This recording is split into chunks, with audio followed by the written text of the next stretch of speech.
ఓ కుటుంబం ఉంది. ఆ కుటుంబంలో అమ్మ, నాన్న, ఓ 13, 14 ఏళ్ల పిల్లాడు.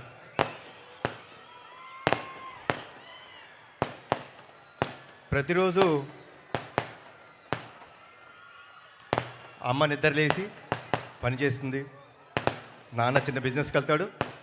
ఆ బాబు స్కూల్కి వెళ్తాడు. ఇలా జరుగుతున్న తరుణంలో ఒకరోజు యథావిధిగా అమ్మ పొద్దున్నే 5ంటికి అలారం పెట్టుకొని లేచారు. లేచి కార్యక్రమం మొదలుపెట్టారు. అన్నీ శుభ్రం చేసుకొని పాల ప్యాకెట్ కట్ చేసి వాళ్ళ ఆయనకి కాఫీ రెడీ చేశారు. పాలు చేశారు కొడుక్కి. అలా అన్ని కార్యక్రమాలు చేసుకుంటూ ఓ 6 గంటలైంది. అయితే ఆవిడ వాళ్ళ కొడుకు రూమ్కి వెళ్ళి, నానా నిద్రలే అని అడిగారు.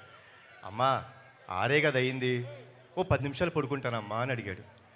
సరే నాన్న, ఓకే 10 నిమిషాలు పడుకో అని చెప్పి కిందకు వచ్చి వాళ్ళ హస్బెండ్ వచ్చారు. ఆయన కాఫీ ఇచ్చింది. ఆయన పని ఆయన చేసుకుంటారు. మళ్ళీ ఈవిడ వాళ్ళ కొడుకు కోసం టిఫిన్ క్యారేజ్ రెడీ చేసింది. మళ్ళీ కొంచెంసేపు అయ్యి 6:30కి వెళ్ళి మళ్ళీ లేపింది. బాబు నాన్న లే, స్కూల్కి టైం అవుతుంది అంది. అంటే ఈ అబ్బాయి కొంచెం చికాక, అమ్మా లెగుస్తాలే ఏంటి అని. సరే సరే ఓకే, ఒక 5 నిమిషాల తర్వాత అని మళ్ళీ వెళ్ళారు. మళ్ళీ తన స్కూల్ బుక్స్ ఉన్నాయి. ఆ స్కూల్ బుక్స్ అన్ని ఆ బ్యాగ్లో పెట్టారు. తర్వాత తన షూస్ అవన్నీ ఉన్నాయి, తను పాలిష్ చేసి రెడీ చేసి పెట్టారు ఆవిడ.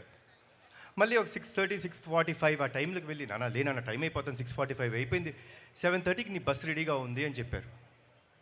అన్నప్పుడు ఏంటిది అమ్మా లెగుస్తా కదా బా అని అన్న వెంటనే వాళ్ళమ్మ పాల గ్లాస్ ఇచ్చారు. దాంట్లో బాదం పప్పులు వేసి, యాజ్ ఇట్ ఈజ్ ఈ పిల్లాడు పాల గ్లాస్ ఇది ఏంటమ్మా ప్రతిరోజు ఇదే పాలు ఇదే బాదం పప్పులు వేసి ఇస్తావు.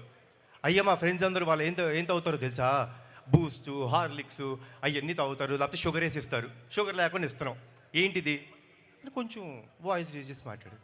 అమ్మ నవ్వుతూ, నానా ఇది నీ ఆరోగ్యానికి మంచిది, తాగు, గుడ్, రెడీ అయిపోయి వచ్చేసి కిందకి అని చెప్పానంటే సర్లే అని చెప్పేసి ఇసుగ్గా తాగాడు, స్నానం చేశాడు. అమ్మ ఇస్త్రీ చేసిన స్కూల్ యూనిఫామ్ పెట్టింది, వేసుకున్నాడు, కిందగా వచ్చాడు.